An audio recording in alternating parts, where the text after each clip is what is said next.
بسم الله الرحمن الرحيم. الرحمن علم القرآن، خلق الإنسان علمه البيان. الشمس والقمر بحسبان، والنجم والشجر يسجدان. والسماء رفعها ووضع الميزان، ألا تطغوا في الميزان.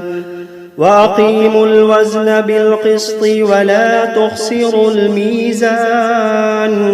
والأرض وضعها للأنام، فيها فاكهة والنخل ذات الأكمام، والحب ذو العصف والريحان.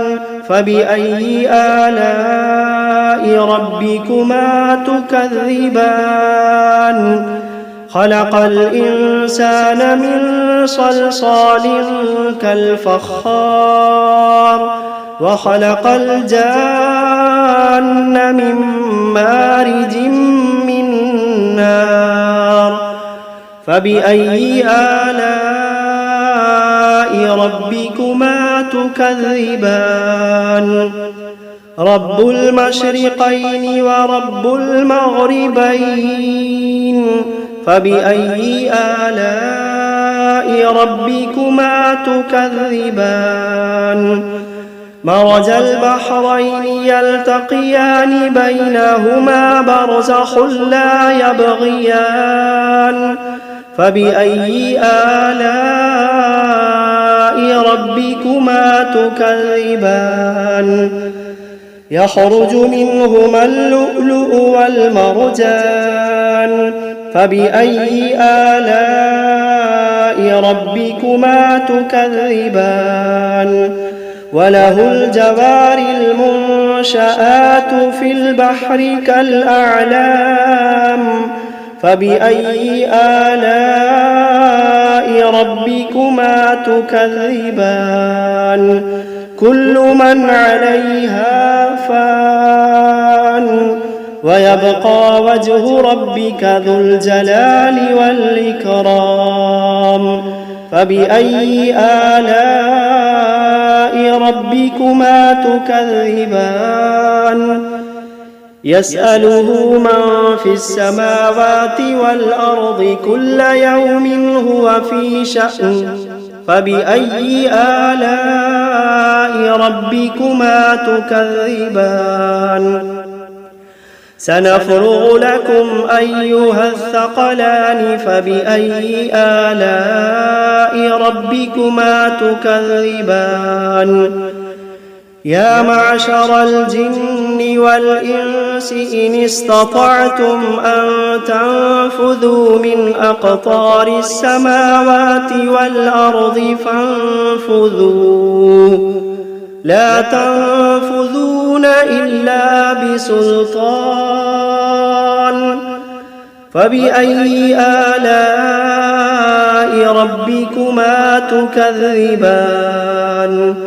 يرسل عليكما شواظ من نار ونحاس فلا تنتصران. فبأي آلاء ربكما تكذبان؟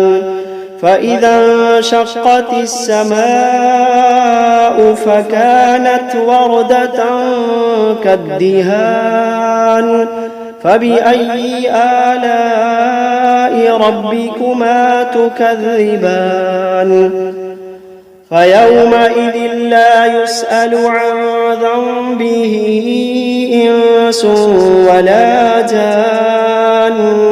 فبأي آلاء ربكما تكذبان؟ يعرف المجرمون بسيماهم فيؤخذ بالنواصي والأقدام. فبأي آلاء ربكما تكذبان؟ هذه جهنم التي يكذب بها المجرمون يطوفون بينها وبين حميم آن فبأي آلاء ربكما تكذبان ولمن خاف مقام ربه جنتان فبأي آلاء ربكما تكذبان ذواتا أفنان فبأي آلاء ربكما تكذبان فيهما عينان تجريان فبأي آلاء ربكما تكذبان فيهما من كل فاكهة زوجان فبأي آلاء ربكما تكذبان متكئين على فرش بطائنها من استبرق وجنى الجنتين دان فبأي آلاء ربكما تكذبان فيهن قاصرات الطرف لم يطمثهن إنس قبلهم ولا جان فبأي آلاء ربكما تكذبان كأنهن الياقوت والمرجان فبأي آلاء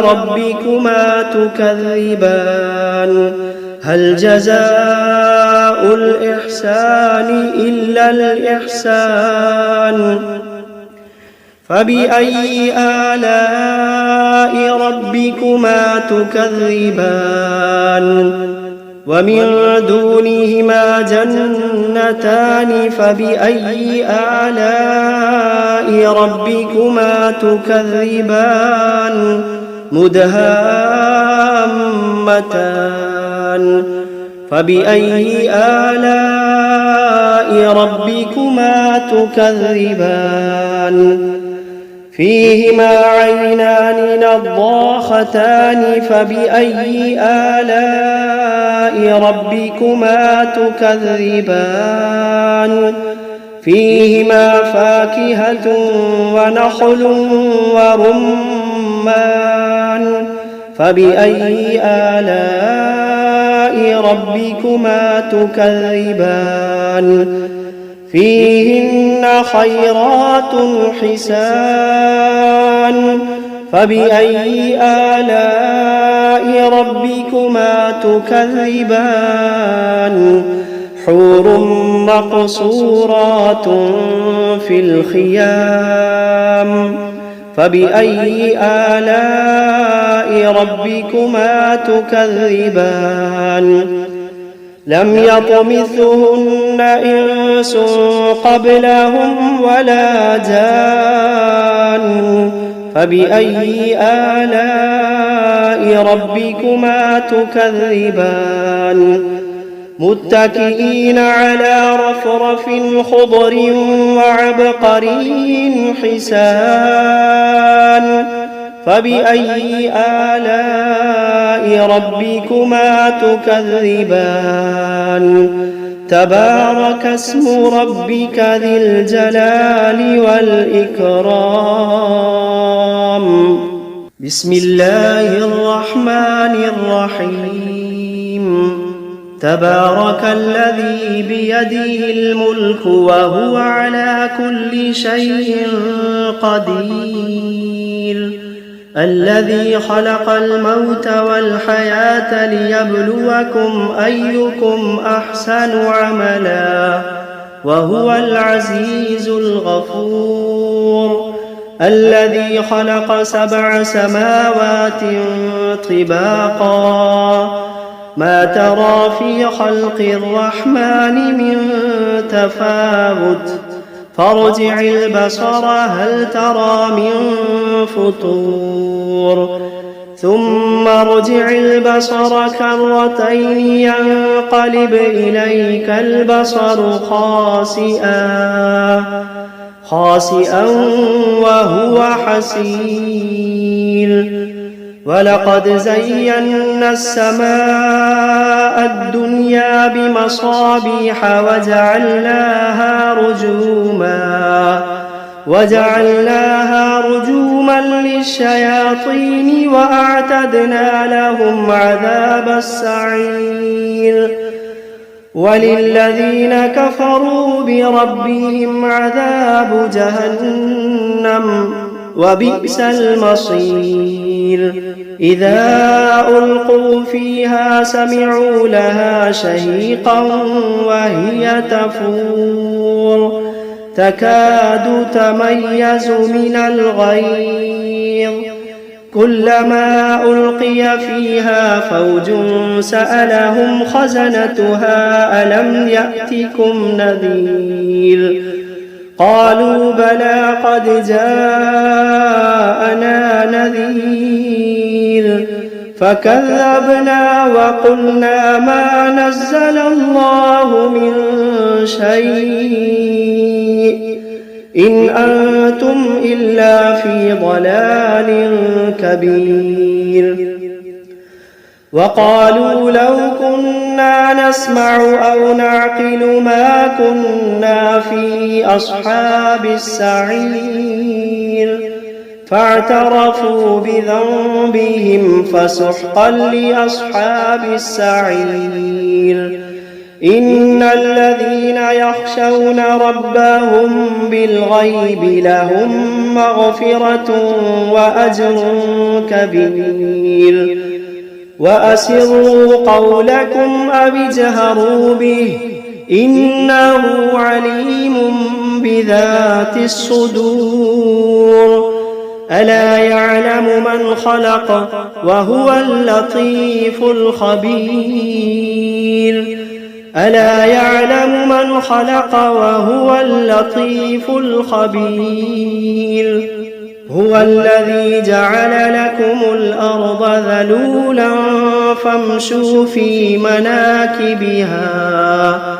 فامشوا في مناكبها وكلوا من رزقه وإليه النشور أأمنتم من في السماء أن يخسف بكم الأرض فإذا هي تمور أم أمنتم من في السماء أن يرسل عليكم حاصبا فستعلمون كيف نذير ولقد كذب الذين من قبلهم فكيف كان نكير أولم يروا إلى الطير فوقهم صافات ويقبضن ما يمسكوهن إلا الرحمن إنه بكل شيء بصير أمن هذا الذي هو جند لكم ينصركم من دون الرحمن إن الكافرون إلا في غرور أمن هذا الذي يرزقكم إن أمسك رزقه بل لجوا في عتو ونفور أفمن يمشي مكبا على وجهه أهدى أمن يمشي سويا على صراط مستقيم قل هو الذي أنشأكم وجعل لكم السمع والأبصار والأفئدة قليلا ما تشكرون قل هو الذي ذرأكم في الأرض وإليه تحشرون ويقولون متى هذا الوعد إن كنتم صادقين قل إنما العلم عند الله قل إنما العلم عند الله وإنما أنا نذير مبين فلما رأوه زلفة سيئت وجوه الذين كفروا وقيل هذا الذي كنتم به تدعون قل أرأيتم إن أهلكني الله ومن معي أو رحمنا فمن يجير الكافرين من عذاب أليم قل هو الرحمن آمنا به وعليه توكلنا فستعلمون من هو في ضلال مبين قل أرأيتم إن أصبح ماؤكم غورا فمن يأتيكم بماء معين بسم الله الرحمن الرحيم قل أوحي إلي أنه استمع نفر من الجن فقالوا إنا سمعنا قرآنا عجبا يهدي إلى الرشد فآمنا به ولن نشرك بربنا أحدا وأنه تعالى جد ربنا ما اتخذ صاحبة ولا ولدا وأنه كان يقول سفيهنا على الله شططا وأنا ظننا أن لن تقول الإنس والجن على الله كذبا وأنه كان رجال من الإنس يعوذون برجال من الجن فزادوهم رهقا وأنهم ظنوا كما ظننتم أن لن يبعث الله أحدا وأنا لمسنا السماء فوجدناها ملئت حرسا شديدا وشهبا وأنا كنا نقعد منها مقاعد للسمع فمن يستمع الآن يجد له شهابا رصدا وأنا لا ندري أشر أريد بمن في الأرض أم أراد بهم ربهم رشدا وأنا منا الصالحون ومنا دون ذلك كنا طرائق قددا وأنا ظننا أن لن نعجز الله في الأرض ولن نعجزه هربا وأنا لما سمعنا الهدى آمنا به فمن يؤمن بربه فلا يخاف بخسا ولا رهقا وأنا منا المسلمون ومنا القاسطون فمن أسلم فأولئك تحروا رشدا وأما القاسطون فكانوا لجهنم حطبا وأن لو استقاموا على الطريقة لأسقيناهم ماء غدقا لنفتنهم فيه ومن يعرض عن ذكر ربه يسلكه عذابا صعدا وأن المساجد لله فلا تدعوا مع الله أحدا وأنه لما قام عبد الله وأنه لما قام عبد الله يدعوه كادوا يكونون عليه لبدا قل إنما أدعو ربي ولا أشرك به أحدا قل إني لا أملك لكم ضرا ولا رشدا قل إني لا أملك لكم ضرا ولا رشدا قل إني لن يجيرني من الله أحد قل إني لن يجيرني من الله أحد ولن أجد من دونه ملتحدا إلا بلاغا من الله ورسالاته ومن يعص الله ورسوله فإن له نار جهنم ومن يعص الله ورسوله فإن له نار جهنم خالدين فيها أبدا حتى إذا رأوا ما يوعدون